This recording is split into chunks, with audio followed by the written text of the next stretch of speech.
Good evening, hello and welcome. My name is Afnakwi and I'm a surgeon at the Manchester Hand Centre here in the United Kingdom. Welcome to the first ever Journal of Hand Surgery European Journal Club.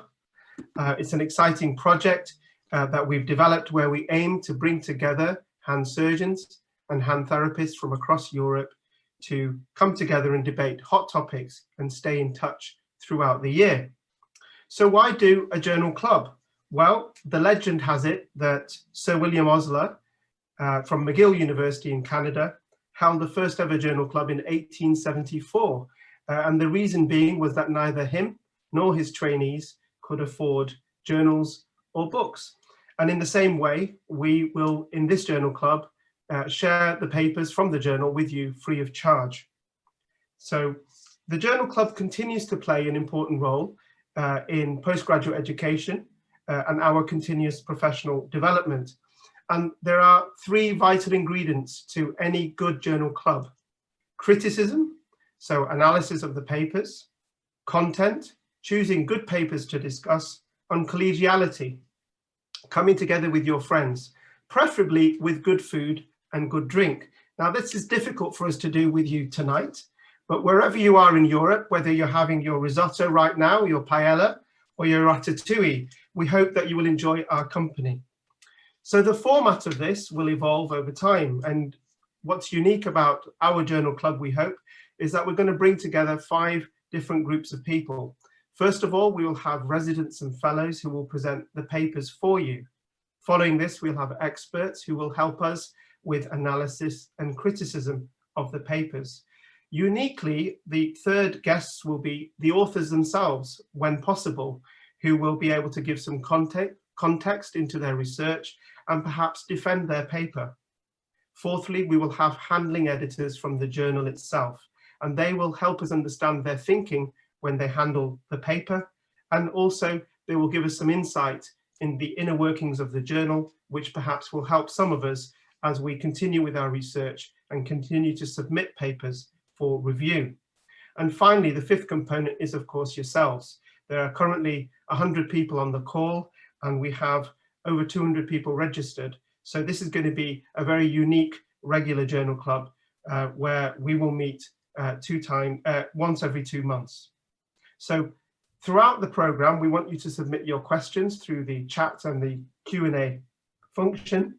Please, when you do so, give your name and where you're giving your question from, your location. Also, in the future, if you'd like to take part either as a resident or as an expert, or perhaps even as an author, please let us know.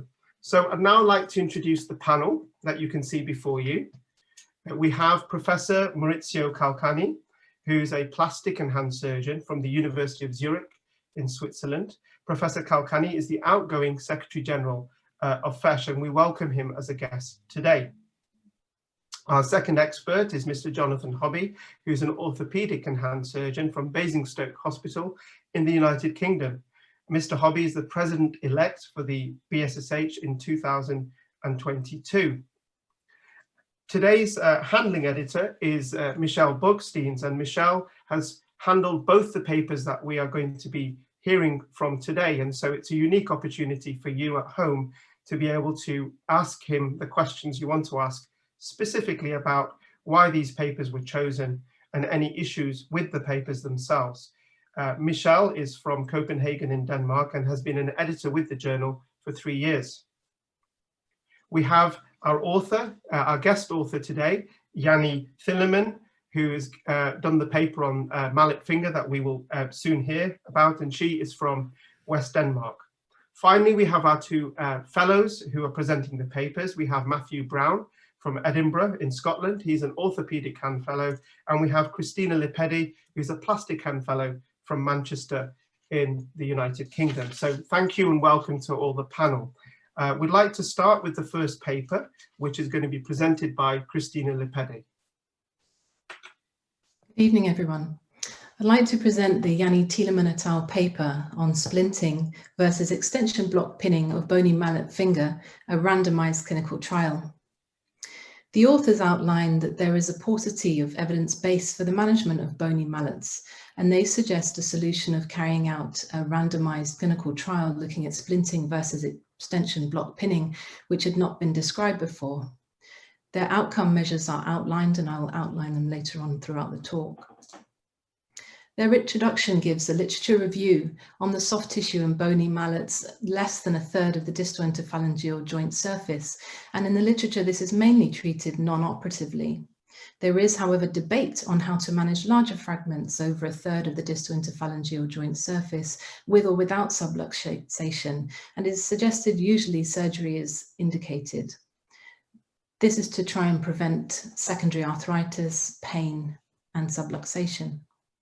There are numerous techniques that can be employed: extension block pinning, K-wires, pull-out wires, hook plates.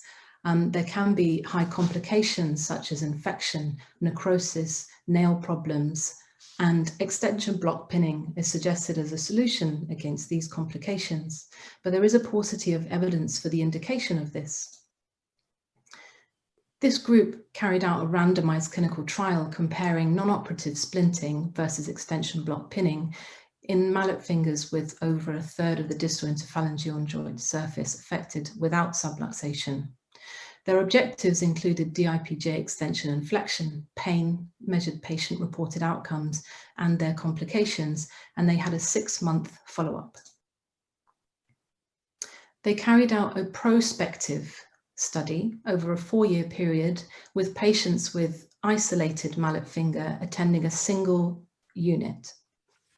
The patients were identified to have a mallet finger on a lateral X-ray, placed in a splint, and primary data including age, sex, fracture displacement, fracture size, and primary active extension and flexion was carried out before the patients were randomized. The treatment arms were in parallel and they were single-blinded. The inclusion criteria were bony mallet fingers with equal to or more than a third of the distal interphalangeal joint, with displacement of equal or more than 1 millimeter. They calculated the size of the fracture fragment using a lateral X-ray and the Impax orthopedic tool to calculate the percentage of that joint surface. They excluded patients that they were unable to treat within 14 days, those with subluxation, thumbs, open fractures, and patients with pre-existing osteoarthritis or rheumatoid conditions. They also excluded patients under 18 and those who were unable to communicate in the Danish language.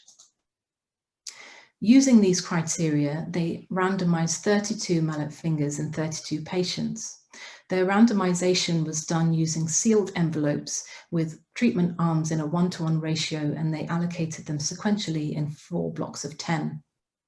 In the splinting arm, they had 15 patients and 1 was lost to follow-up. The splint group had an aluminium splint with a volar padding, immobilizing the DIPJ and leaving the PIPJ free. The patients were given both written and verbal instructions, and they were treated for a 6-week period. The final group analyzed were 14. The extension block pinning group had 17 patients allocated to them, and 2 did not receive intervention and 1 was lost to follow-up. The method used was a Hofmeister modification of the Ishiguro technique, with a K-wire placed to block the dorsal fragment at 45 degrees into the middle phalanx with the finger flexed at the DIPJ. It was then extended and some traction applied, and a longitudinal K-wire of 1 millimeter passed across the joint. Those patients in the pinning group were kept in the splint that was U-shaped, slightly different to the splint group. They were then x-rayed at 6 weeks, and if there were a callus formation, then they were deemed to be healed and the K-wire was removed. If there was no callus formation, they continued with treatment for a further 2 weeks. Both treatment arms had 14 patients, and this was the number that was predicted and planned for in terms of their calculation of power of 0.8 and an alpha of 0.05 in order to obtain the correct sample size. They had aimed to allocate 20 patients per group to try and compensate for patients lost to follow-up or not undergoing treatment or incomplete data. Both patient groups underwent the same rehabilitation with occupational therapists, with the treatment regimes outlined here. At 6-month follow-up, the occupational therapist who was not involved in their previous treatment or rehabilitation or allocation to either arm blindly assessed the outcomes at 6 months, looking at the primary outcome measure of active extension lag and the secondary outcome measures as listed here. The surgeon assessed the radiographs at 6 weeks and also at 6 months, and the complications were assessed by the surgeons. These included nail deformity, swan neck deformity, dorsal bump at the distal phalanx, and infection. A number of statistical analyses were carried out depending on the type of data that was collected, and they set their statistical significance with a p-value of 0.05. The results at 6 months are outlined here, and their primary outcome measure that was used to determine the treatment group was the extension lag in the DIPJ, and you can see here that this was not statistically significant between the groups.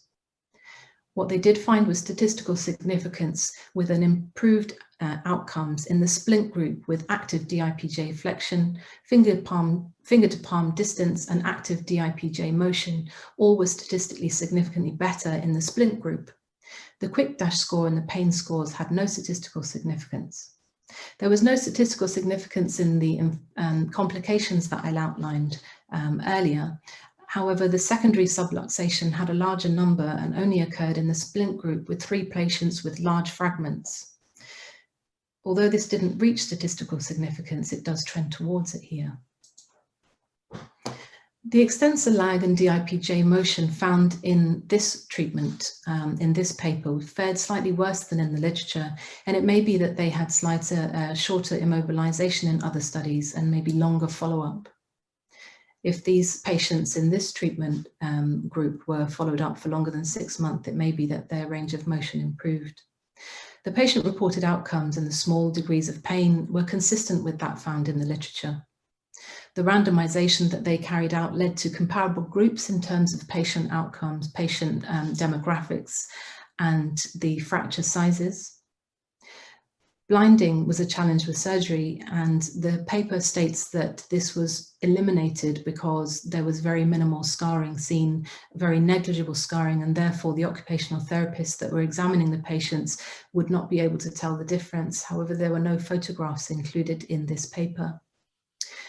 I've mentioned that the sample size was 14 in each of those, which appears quite small, but they had done power calculations in the group to ascertain the correct number required to carry out this study.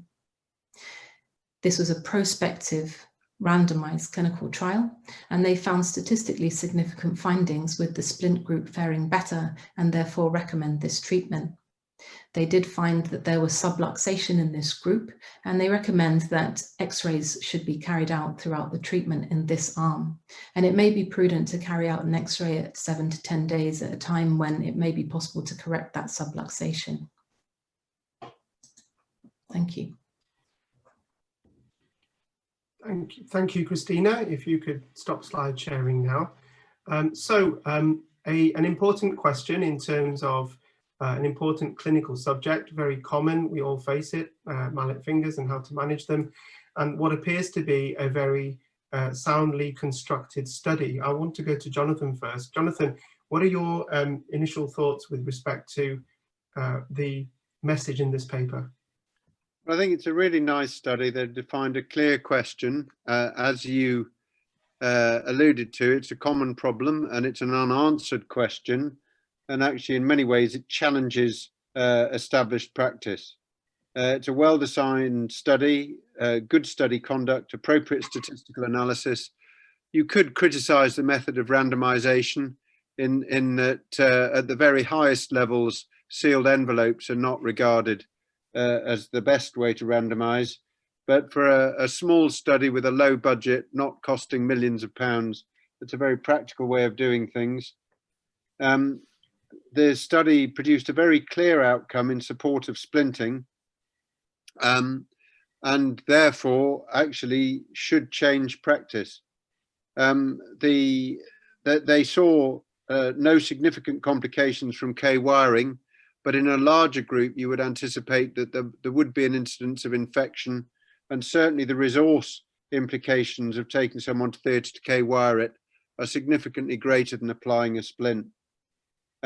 Criticisms, it is a small series and probably should be repeated or perhaps supported by a big case series, in that 14 cases is not a lot to base your whole practice on, even if it does satisfy the power calculation.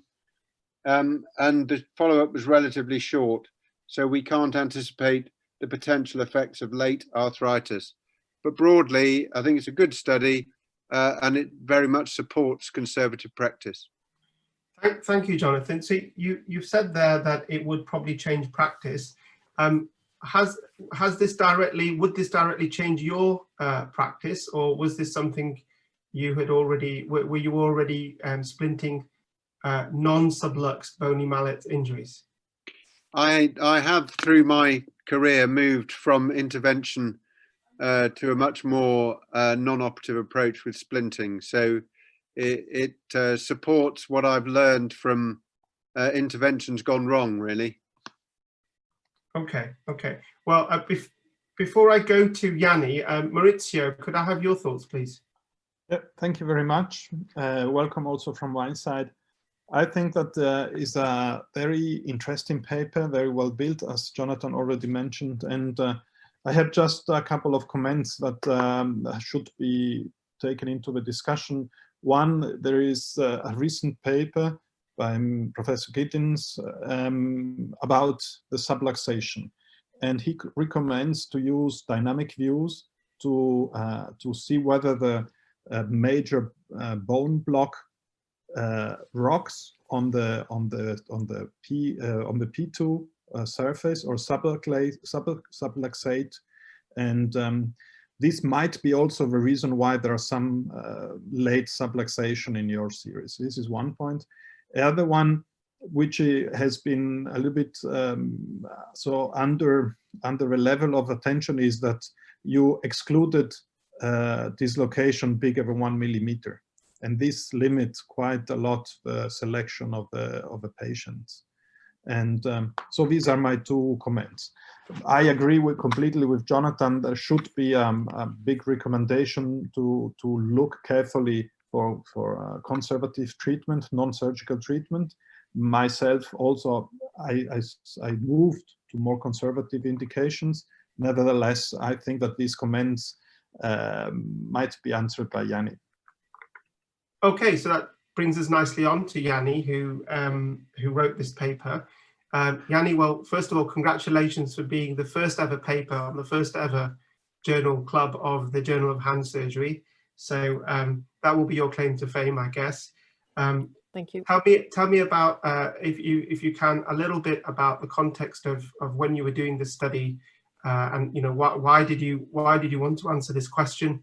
And then maybe you can answer some of the points raised by Jonathan and Maurizio.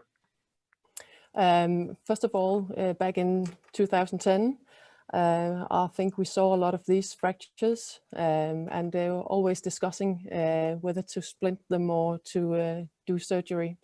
At that point, I found there was a lot of these fractures, and therefore decided to do this randomized study. And always when you start up a randomized study, they disappear. So there was a bit less when we started out. We decided that the follow-up time was going to be 6 months, as we expected it to be a point where you would find a steady state regarding maybe pain, but definitely motion. And also regarding follow-up time, it is difficult to perform a randomized study and expect patients with a quite minor disability to come back after 6 months, 1 year, 2 years, to have a long-term follow-up. I would be a bit afraid of dropouts in that context, Jonathan. Then you asked about the smaller sample size. We used the literature available at that time, where there was a few papers describing the extension deficit, which we think was a relevant parameter, but also many other reports on mallet finger fractures. They use the Crawford criteria for reporting the outcomes, saying, can the patient extend fully? Can the patient bend fully? And do they have any pain? So you don't have a number of a mean or median or standard deviation. So it was quite difficult to do a sample size for randomized study in these Crawford criteria. And since we found a lot of patients coming and complaining, I have a extension lag when they had a mistreated or badly treated mallet finger. We thought the extension lag would be a proper outcome, primary outcome. Okay, thank you. So I'm going to move over to Michelle. Michelle, you were the handling editor for this paper, and obviously the paper ultimately went on to get published. What were the things that when you were looking at this paper that you were happy with, or what piqued your interest, and if you can remember, were there any issues at the time in terms of things you weren't happy with as the paper was first submitted to you? Thank you for asking me. Well, the reason why I accepted this paper for publication is that firstly, it was a randomized clinical trial. Secondly, it was very well written and very clear. And the methods, including randomization, the calculation of sample size, the statistical methods, they were adequate. The question that was addressed in the study was relevant, and the conclusions were valid. That's the main reasons why I accept this. Randomized trials in hand surgery are quite rare, and they are beyond comparison. The studies that we prefer in the Journal of Hand Surgery European. We get about 1,000 submissions a year, and we may accept maybe 400.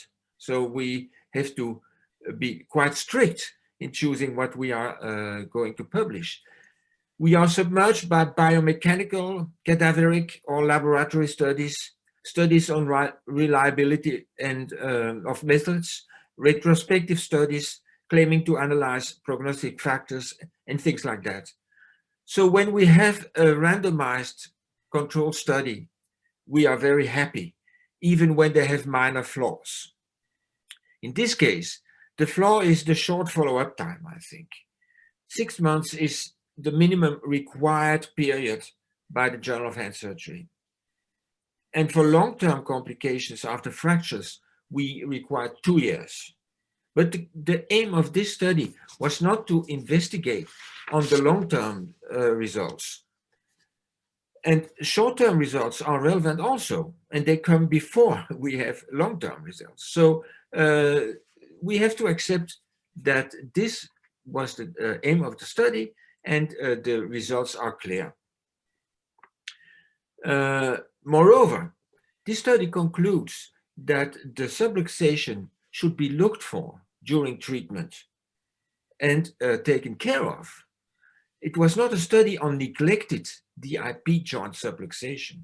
So the question whether a subluxed DIP joint will degenerate into post-traumatic osteoarthritis is not relevant in this context, because this study concludes that you have to treat this subluxation when you catch it during treatment.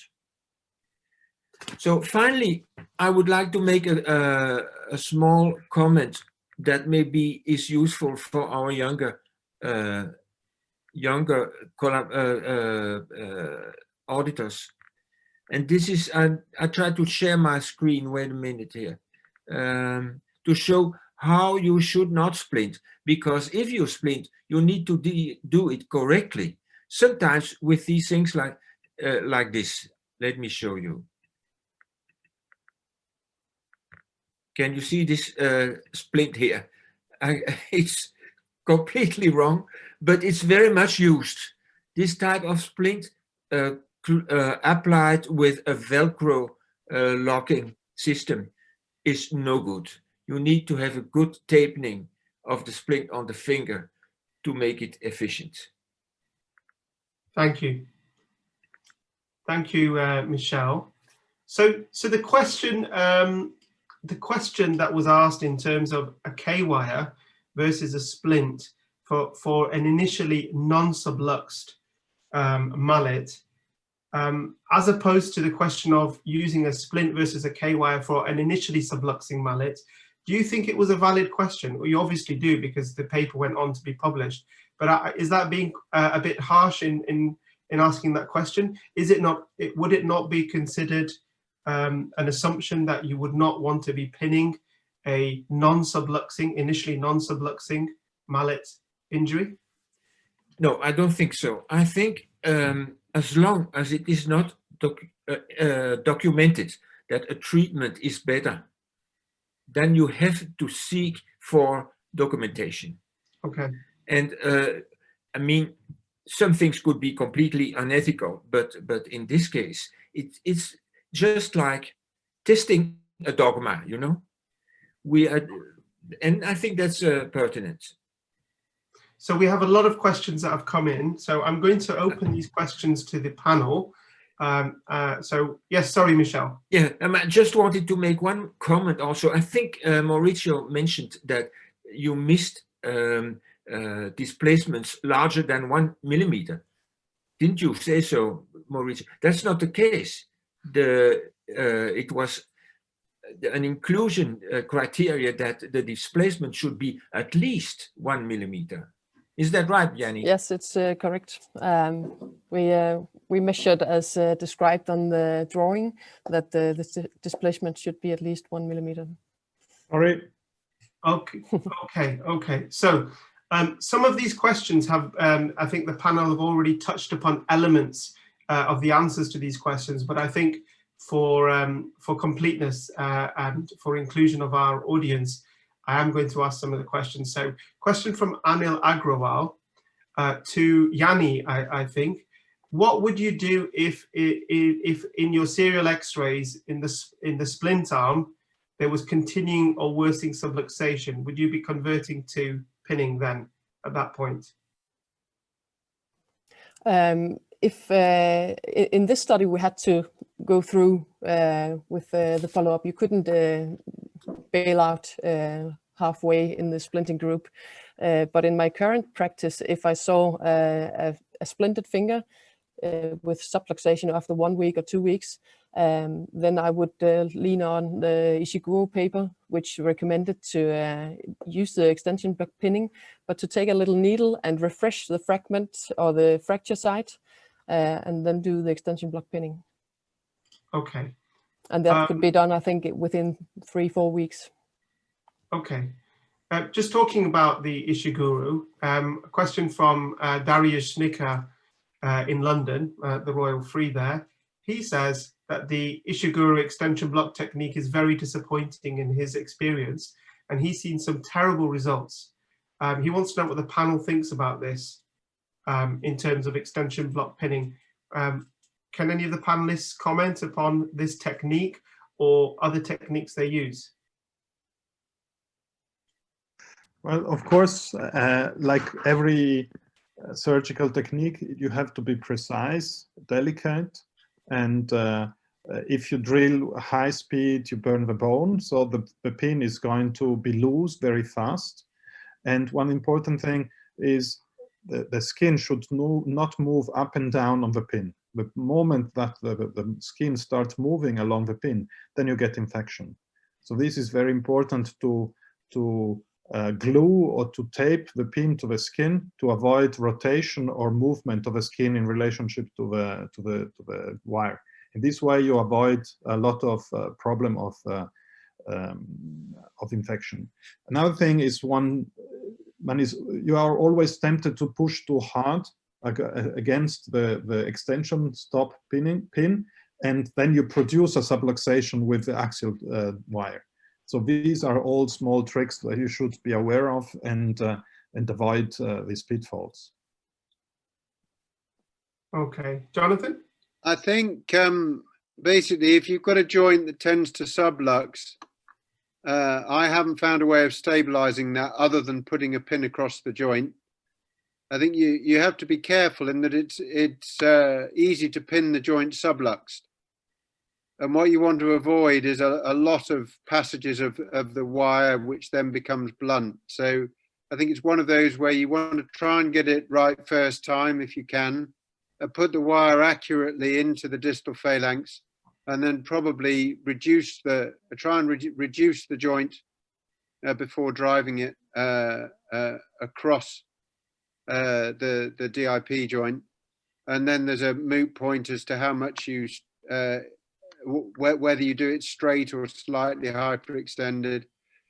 I worry about infection with K-wires and tend to cut the longitudinal wire against the pulp, which at least I haven't got data to support it, but that seems to reduce the infection rate and certainly reduces the risk of people pulling it out, although it does make it more difficult to remove.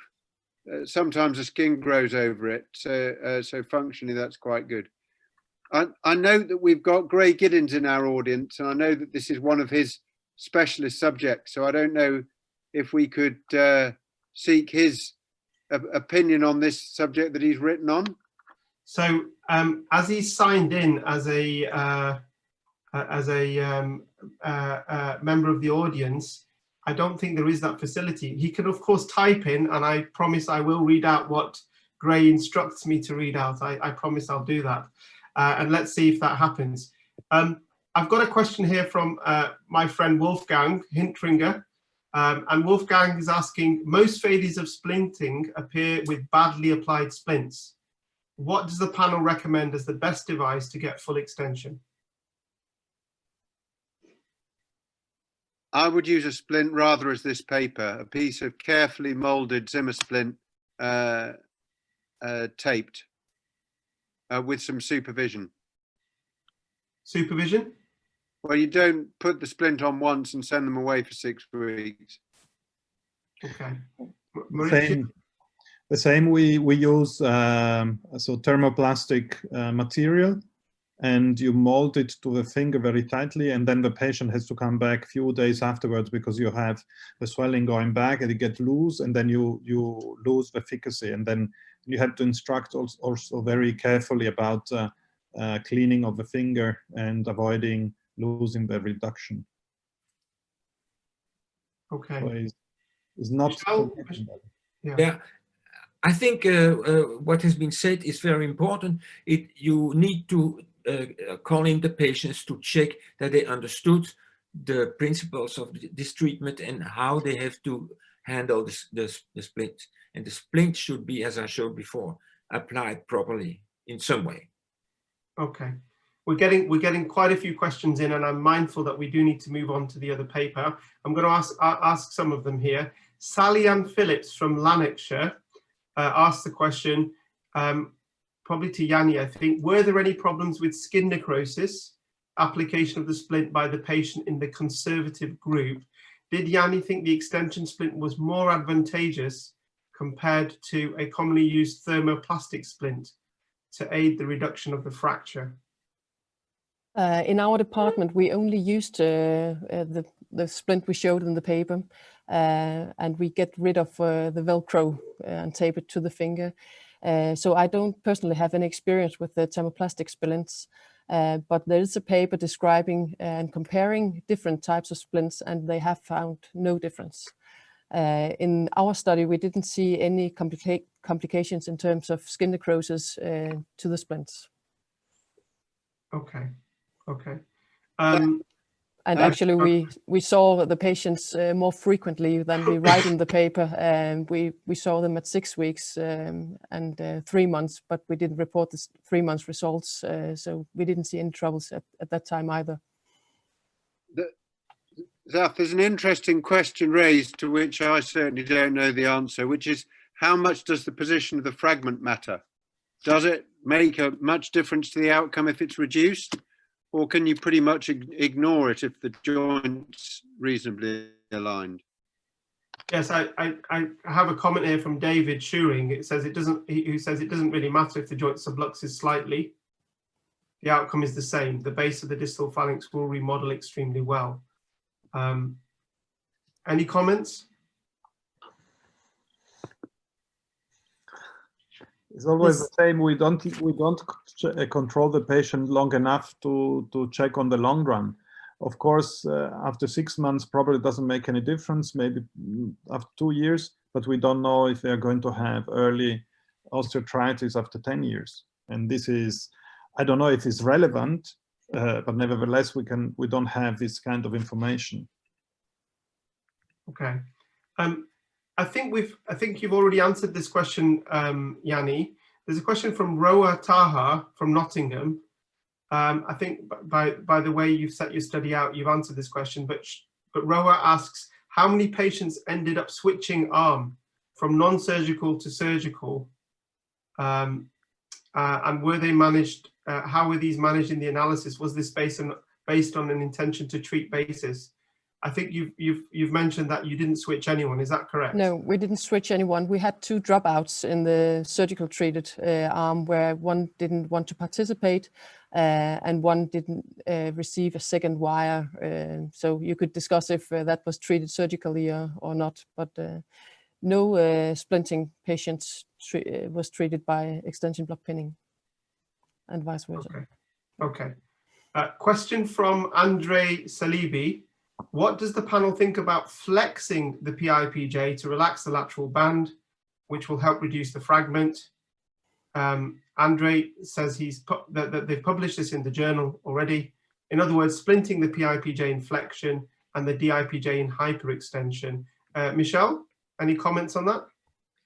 That's not what I practice. I mean, I leave the PIP joint free to move. I think that's important for the comfort of the patients during these 6 weeks.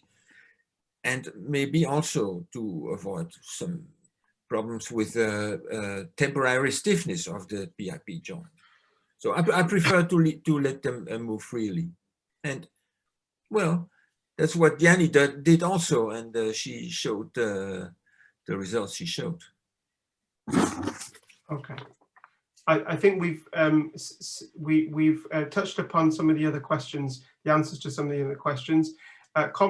Question slightly unrelated from Anil Agrawal. Sometimes the dorsally detached fragment has flipped so that we can clearly see the articular surface is never going to be restored by splinting. Would that mandate open surgery? Maurizio? I think that nobody did 100 cases in one way and 100 cases in the other way. So I feel like reducing the joint surface, but I cannot say to you it really makes a difference. Definitely if it's a big fragment, so the 1/3 rule for sure. And if it's smaller, I like to have good X-rays. Nice X-rays. Okay, I'm going to just due to the time pressures, I'm going to call it there. I want to thank Yanni for bravely coming up to talk about or defend her paper. And thank you, Christina, for presenting the paper. We're going to move on to the second paper that's going to be presented by Matthew Brown. Matthew, are you happy to present? Yeah, I'll share the screen now. There we go. Thank you, Zaf. Good evening to everyone. Tonight's second paper was published in September 2019 following revisions. Dr. Kazuki Sato and his orthopedic colleagues from Tokyo published their work on total finger joint arthroplasty with costal osteochondral autograft with up to 11 years of follow-up.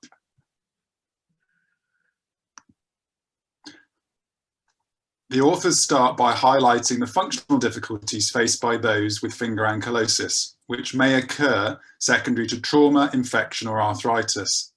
The radiographs shown are taken from the paper and demonstrate proximal interphalangeal joint ankylosis. The paper's introduction highlights the pitfalls of existing treatments, which include prosthetic replacement and arthrodesis, with the former associated with poor range of movement, prosthetic loosening, and relatively high rates of revision. The authors introduced the role of costal osteochondral autograft and referenced their earlier publication in 2008 for treating partial cartilage defects of the proximal interphalangeal joint. Tonight's paper is a retrospective evaluation. However, the authors did not state any specific aims. The study is a single surgeon case series with no control group and therefore represents level 4 evidence.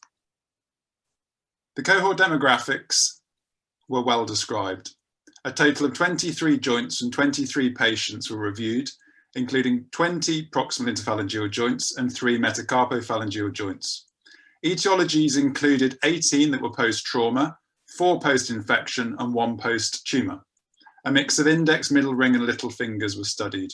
The mean age was 33 years and males far outnumbered females. The inclusion criteria was simply a diagnosis of ankylosis made from combined clinical and radiographic assessments. And interestingly, those patients who were described as having a strong desire to regain movement. Those patients over 60 years of age are excluded, as were those with primary osteoarthritis. Patients were followed up for a minimum of 5 years, with the range extending up to 11. Of note, although 23 cases were included in this series, the authors described having performed this treatment on around 42 cases. However, 16 had less than 5 years follow-up and 3 were lost to follow-up.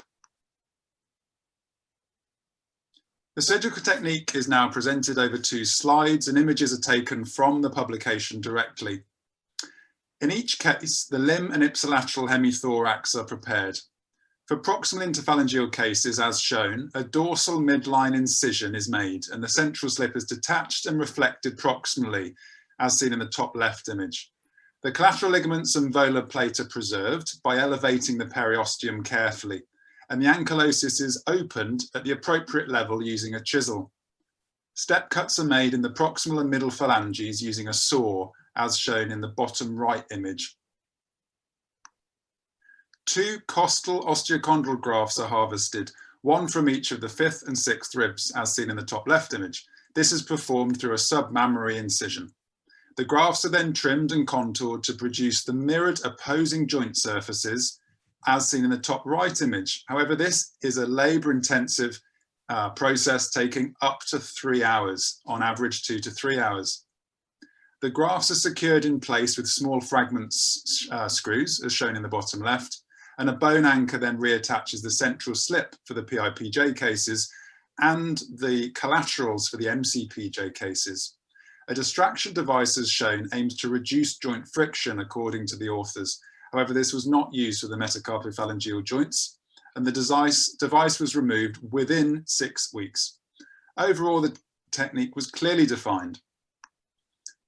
Post-operatively, the ring and little fingers were splintered for 1 week and the index and middle fingers for 2 weeks.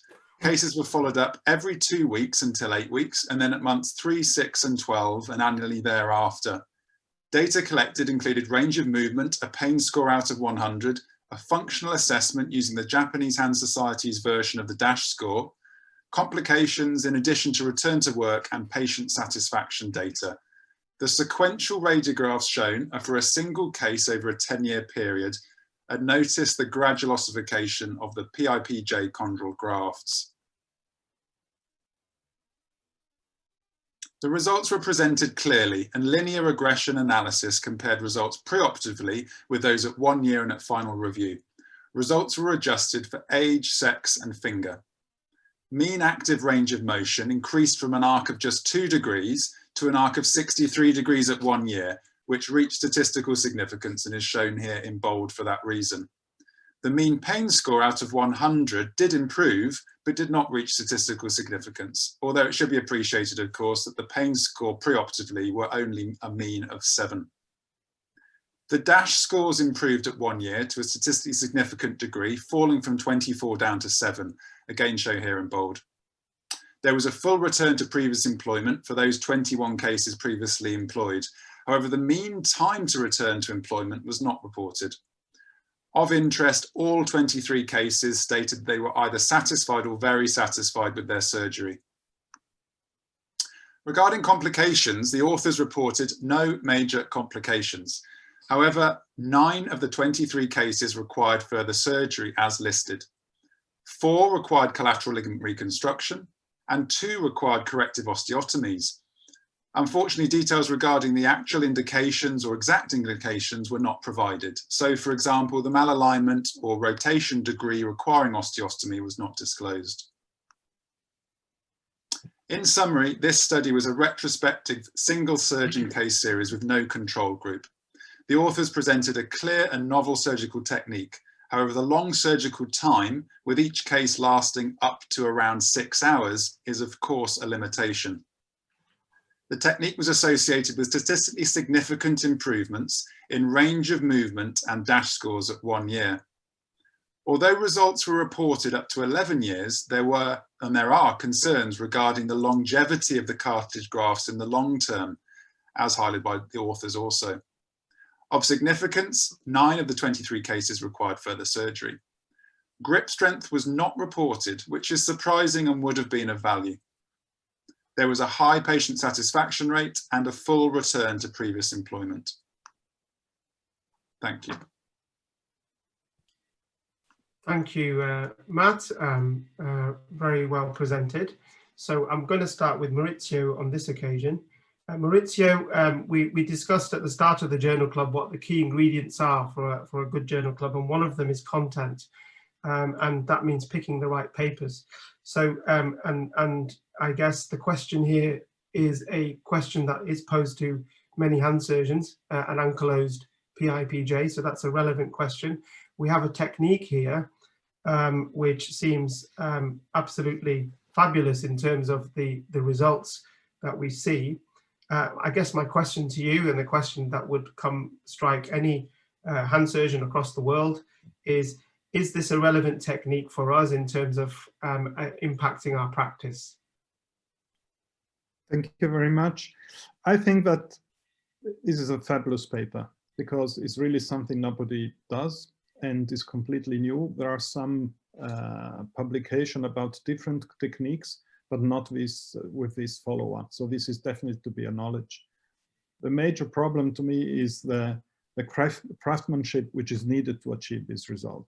It's obvious that is a highly skilled surgeon who could carve these cartilage and bone cartilage blocks to a highest level of precision.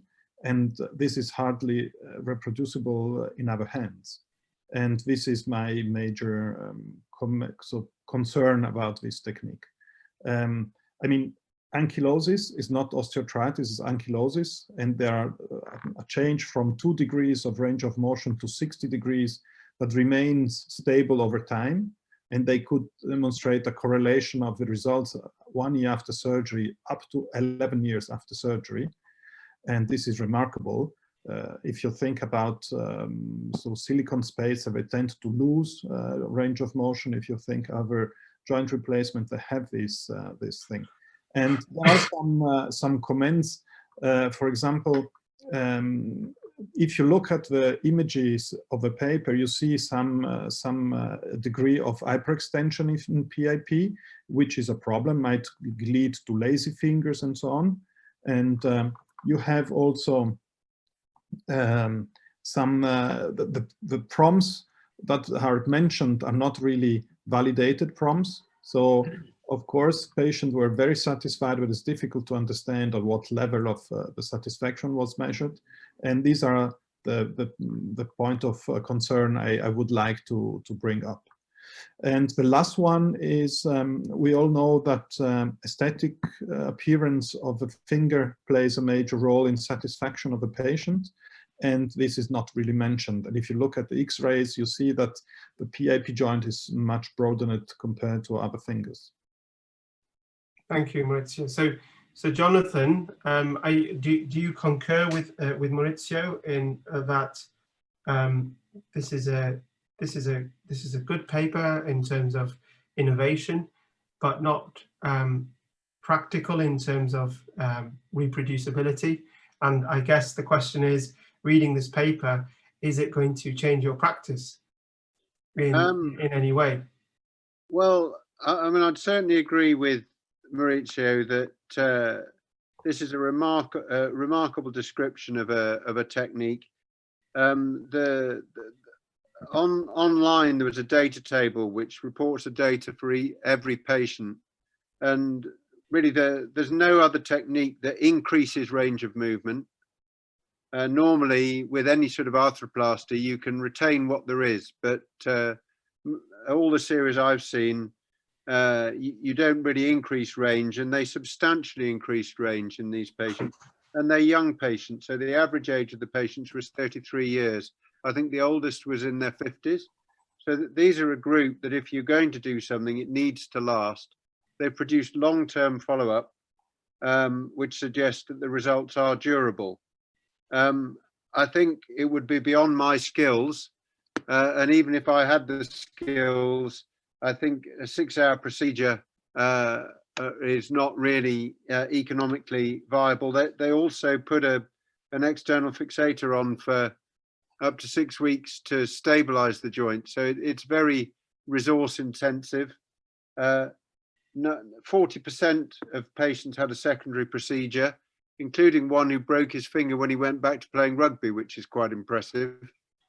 And I think the last thing that would worry me is if this technique fails, so if you've got an infection, for example, it's a huge defect in the finger, and it's not clear to me how you would salvage it. I mean, my normal salvage would be probably a fusion, and you'd need a big block of bone to fuse this. So I think if it did go wrong, it would be very difficult to salvage.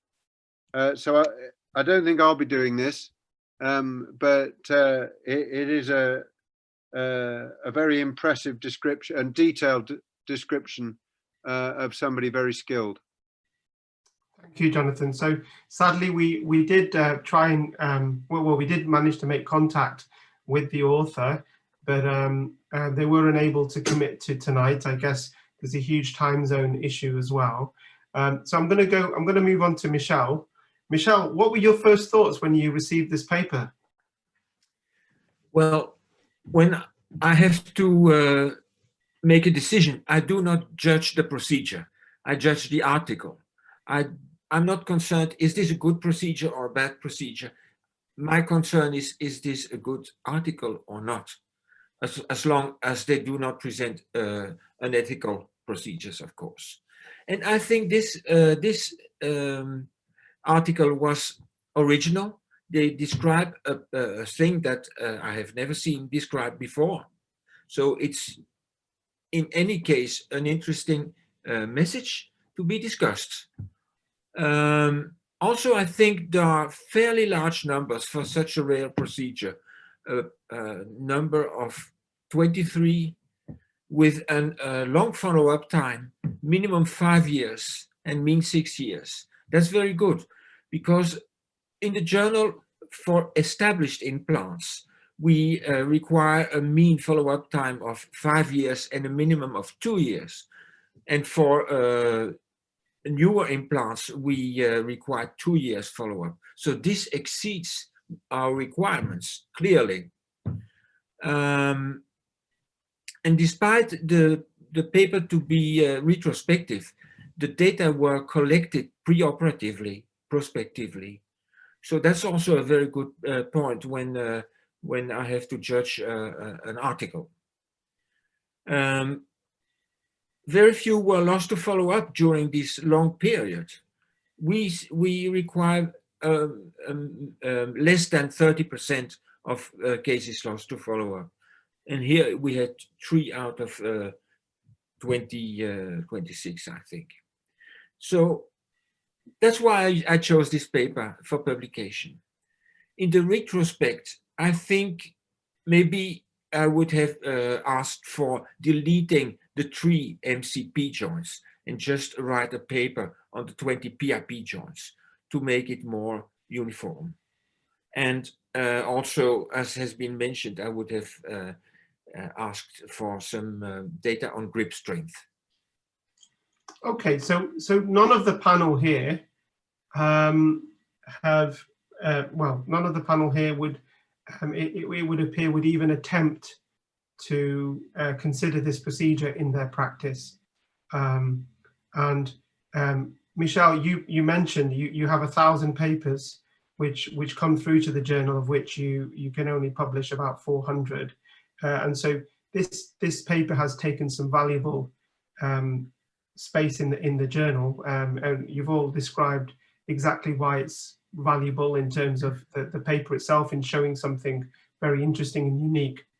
I guess the question is for residents and for all surgeons is, in this current situation of an ankylosis, what do the panel do in this scenario if they do not use this technique? So what are your preferences right now for this situation? Maurizio, you want to go first? Yes. What we do, usually we have a progressive destruction of the joint until we get 3 times the normal space. We keep the external fixator for 6 weeks on, and then we go for replacement with a cap flex, so a surface replacement of the joint. Jonathan? I think I would err towards joint replacement, really depending on the age of the patient and the bone stock as to which replacement I might use. I think Jonathan, can I just stop you there? Are you going to achieve greater range of motion with a joint replacement?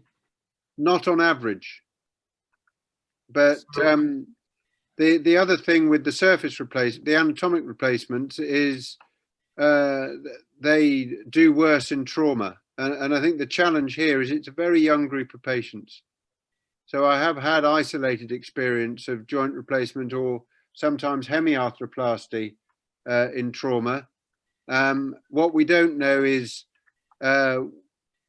whether these patients had previously presented. So whether this was the first time they'd seen them, or these are patients that they'd seen over a period of time to get to a stiff joint. But I think it's a very difficult problem.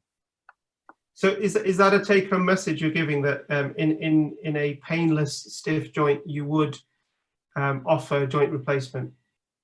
If it's painless, I would be cautious about replacement. Okay. If they've got a painful stiff joint, then if you put a joint replacement in, even if they end up with a painless stiff joint, you've gained something. The problem, if it's painless and stiff, is if you put a joint replacement in, it might still be stiff after, and then you've not gained a lot. Maurizio? I think this is the reason why I tried to get some slack on the ligaments, because the problem of stiffness in trauma cases is that all the envelope is stiff, and yep. you have to find a way to get it supple. And I agree with you, if you try to release the joint and just replace it, you end up with a poor result. And also Daniel Herron, he showed quite clearly that even this most modern replacement they don't really achieve much motion if you start with a bad situation. But I think that really is a matter of making better the starting position, and then I must say that I only operate cases who come to me and say make it mobile again. So if a patient doesn't need that, then there's no reason. So, and it's also the starting point of this paper. There were people highly motivated to get motion back in their fingers. Okay, Michelle, there's a comment here from Uruguay in South America, Dr. Gutierrez. He says costal cartilage grafts tend to bend, and he thinks that finger deviation could occur. I think that is this is a very interesting discussion, because if you think at the story of joint replacement with composite or osteochondral grafts, you have a long history of failure. You have non-vascularized joint transfer, you have vascularized joint transfer from the foot joints, also so toes, and what actually you get is a Charcot joint that degenerates over time. And here you have a completely different situation. And also the experience of the group in Lyon, Aubert, they use a lot of these osteochondral grafts in the CMC1 in the radius joint, and they have quite amazing results. So I think that the biology of this cartilage, costal cartilage, must be somehow different. I'm going to go to Michelle first, then Jonathan. Michelle? Well, I'd like to make two comments. First, I would like to say what I would do for these patients. Yes, I was going to ask you, yes. Yeah, in a patient that is 33 years old and has a stiff joint, I will never use an implant, because implants in the PIP joints are not doing too well, firstly, and they have probably not a very good implant survival chance. So what I would say to these guys, mostly guys, I would say, if this ankylotic joint is in a bad position, I will make you arthrodesis in a better position. That goes for the PIP joint. If you think the position is maybe adequate, although it is stiff, I would say then leave it like it is. And in the MP joint, I will in any case do nothing, because an ankylotic pain-free MP joint is not a very big problem. It's a problem that you can adapt to. It's very different in a PIP joint. That was the first thing I would say. The other thing is about the cartilage. The cartilage is is fed by the synovial fluid that is in the joint. So it's in some way it's important that there is something that is still a living synovial tissue that produces fluid to nourish the cartilage if you want to do such a replacement. And the results from that Mauricio mentioned from Aubert, which is not from Lyon, I think Guillaume Erzberg in Lyon would be sad to hear that, but he's from Besançon. Anyway, he uses this cartilage replacement in very different situations. In the first mainly in the CMC1 joint that is osteoarthritic, and not in an ankylotic joint. It's different. The biology is different. Okay, Maurizio is making a face there, a grumpy face, and he's on mute. Maurizio? I mean, at the end, is exactly what I was speaking about. We are talking on one joint, for example, the costochondral joint is a joint that naturally tends to ossify over time with age. And you don't have any synovial fluid at the costochondral level. And probably this makes this cartilage completely different from a biological point of view. And of course, one is ankylotic, the other one is osteoarthritic, but at the end of the day is just a disappearance or a very bad cartilage condition. So with, and it's just a matter of motion. Of course, the biomechanic of CMC1 is completely different from the biomechanic of a CMC1, of a PIP joint. But nevertheless, the result is that they do not tend to ossify over time. I mean, 11 years results that as shown in this paper are really amazing. And they tend to maintain a good motion, which is amazing. And this is a little bit if you look at all the results published until now with vascularized or non-vascularized joints, they tend to degrade over time. And here we have a correspondence between 1 year result and 11 years results, which is quite incredible. Okay. It's at least amazing. Okay. Jonathan, you were about to say something. I think just the fact that they've been able to achieve a stable joint that moves suggests that, as well as being very skillful in carving the new joint, the dissection to excise the old joint has been very precise with very good releases. And if they've been able to maintain a sleeve with the ligaments attached, that's also a pretty impressive technical feat. So I think there's a lot of skill gone into this. Okay. Question here, Michelle, to you and the rest of the panel. Question from Professor Grania Book from Leeds in the United Kingdom. She asks, does the panel think that there were other outcome measures that could have been more relevant here? Well, I think Maurizio has an opinion on that. Well, I mean, there are now, we published this now on the ICHOM website, the results of 2.5 years of work on these outcome measurements, and there are the DASH is not really very the best possible prompt to measure results at below the elbow, and MHQ is probably better to describe the results. And there are, of course, as you already mentioned, pinch grip and so grip strength are important. And these are all the, for example, also mentioned is return to work, but not how long they were out of order. And all these points could be better described. But they are, if you look at 11 years follow-up, then everything gets very relative. If it took 2 months longer to go back to work, but it works for 11 years, who cares at the end? So, okay, thank you. But for the DASH is not the best prompt to use.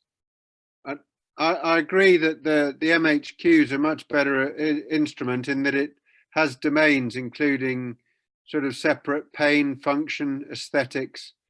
It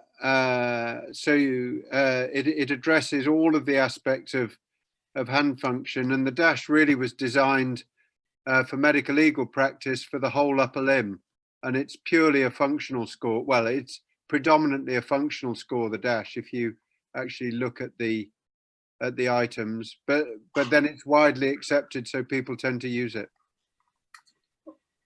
Okay. I think the DASH is a good tool, but of course it's not so sensitive as has been said, but still it reflects the impact of the condition on your well-being or your general well-being, more or less.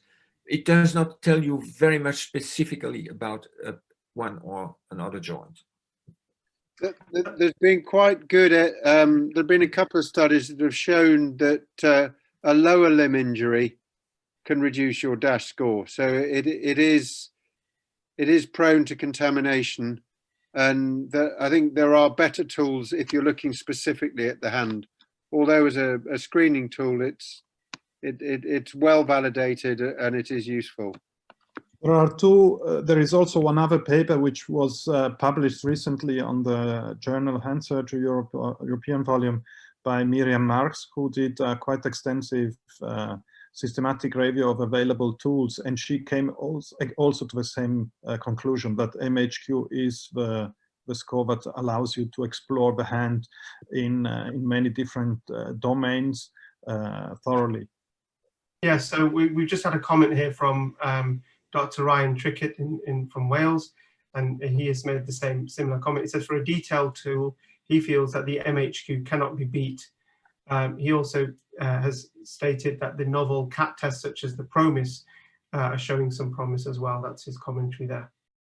The other thing that back in the day, a long time ago, when I did a little bit of outcomes research, I found interesting is that grip strength is a really good outcome measure in that it also captures pain. So where somebody has a painful hand, their grip strength will be reduced.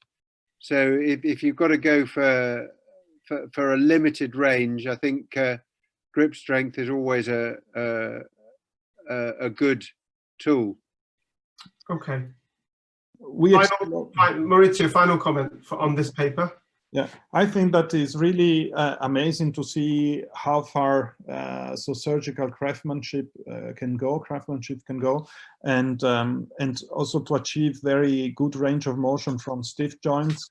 And on the other side, I think that to really have an impact on daily activity, clinical activity, it should be more reproducible. And this is my final comment. I would like to go there if I have a stiff joint. Yes, yeah, I was wondering who would be prepared to fly over. So, with respect to this paper, I would like to thank Matthew Brown for presenting it very well, and I'd like to thank the panel. One of the features we wanted to do with this particular journal club is a little bit about behind the scenes of the journal, because of course there is a lot of debate amongst potential authors in terms of various different journals, how to submit, what to submit, and what the stance of the journal is. So we don't want to talk too long. It's just like maybe a few sentences from Michelle, or maybe some words of advice to people considering submitting their paper to the journal. Michelle, if you would like to speak for a few seconds on some tips and advice to people considering writing a paper and submitting it to the Journal of Hand Surgery European. Well, preferably a clinical paper, but if you have no time to wait for long-term results, you could do some biomechanical work. The clinical paper should rather be prospective. Today, papers about 20 cases with that are retrospective and with a short follow-up time are no use, except if it is an exceptional procedure as the one we just have seen. So also you should be clear and concise, and don't talk a lot about everything that has been said before about these situations. Be clear and concise, present your results, be very detailed in your methods, and in the discussion, you just make a summary of your results, and then you compare them with what others have found, and you make a conclusion. That's about it. Thank you. Thank you very much for those words of wisdom, Michelle. Jonathan, did you have a comment there to make? I sense you're about to close. Very shortly. And so I just wanted to congratulate you and your team for the idea and for bringing this to fruition in a very short period of weeks rather than months. Thank Emma for giving up her evening to organize it, and say what a privilege it's been to participate, and how impressed I am at the audience. So thank you very much to the audience for turning up, and please give us feedback so that if we can improve it, we will take it on board. Yeah, so thank you, Jonathan. I was about to say that I hope everyone's enjoyed it. We've had well over 100 people from all over the world. In fact, we've had questions come from the Far East and South America to bring together this hand community of hand surgeons and hand therapists. We hope our vision was to create a platform for academic discourse every few months, every couple of months around the journal. We will continue to provide free papers to facilitate discussion amongst the hand surgical fraternity across the world. We encourage you to take part. If you'd like to take part, please get in touch in terms of presenting the paper as a fellow or as a resident, and obviously potential expert panel members also. So in fact, the next journal club registration has gone live on the BSSH website. It will be November the 20, where are we? The last Wednesday of November, I've lost it, November the 25th at the same time. So please register for that now. Following registration, you will receive the papers for discussion. And I'd like to thank everybody on the call today. So Miss Christina Lipedi and Mr. Matthew Brown, our fellows, Professor Kalkani from Switzerland, Mr. Jonathan Hobby from the United Kingdom, our editor, Michelle Buchsteins from Denmark, and our author, our first ever author, Janni Tillerman from Denmark also. You've all made history today because you've been part of the very first Journal of Hand Surgery Journal Club, so congratulations to you. And we hope to see everyone back on the next Journal Club in 2 months' time. So that's good evening from all of us. And I think we'll have our little jingle at the end now to see us out. Thank you. Thank you and good night. Thank you. Thank you.